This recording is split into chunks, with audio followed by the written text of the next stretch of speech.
Okay guys, I want to go over this real quick because there seems to be some confusion. So this image right here in the center of my screen, this is what we call a bitmap. It's a PNG, it could be a JPEG. It's a picture, an actual picture like you can take with your phone and use. So over here, it'll give you these for your settings.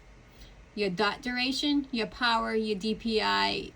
It also gives you your bitmap modes that you can change and to do different things.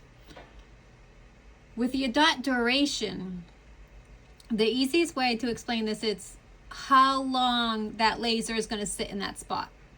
So the shorter amount of number or the less amount of number, the less time it's going to sit in that spot. The higher it's going to stay there longer and burn deeper. So the lower the number, the less time it sits there, the less amount of power is going to be there. It's going to be a lighter mark.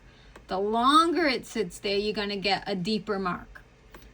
For metals and stuff like that, you do want it to be a little higher. That way it actually has time to heat up. With wood and stuff like that, you don't want it to burn through.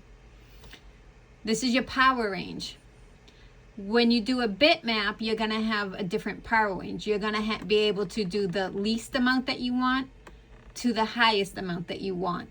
And that's going to give you your different shades, especially while in grayscale.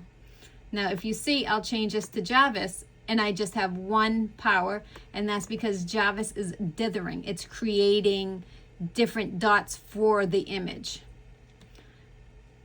You're going to have your DPI. DPI is dots per inch. So think about it like this.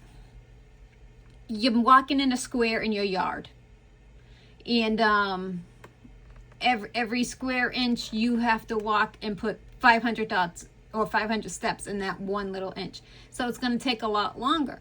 The more dots you have, however, the more detail you're going to get. And it's the opposite. The less dots you have, the less detail you're going to get. This here now is called a vector image. It's a straight line image. It's not pixelated or anything like that. This is where you're only going to get power and speed in your lines per centimeter. That's the same thing as dots per inch. You're just doing it in lines instead of dots. So the laser beam is a continuous back and forth instead of just a dot, dot, dot, dot, dot, dot. The highest you can go with this is 300. I think the power is pretty self-explanatory. The higher you go, the more power you're going to get. The lower you go, the least amount of power. You know, speed. The higher up you go, it's going to go faster. The lower you go, it's going to go slower.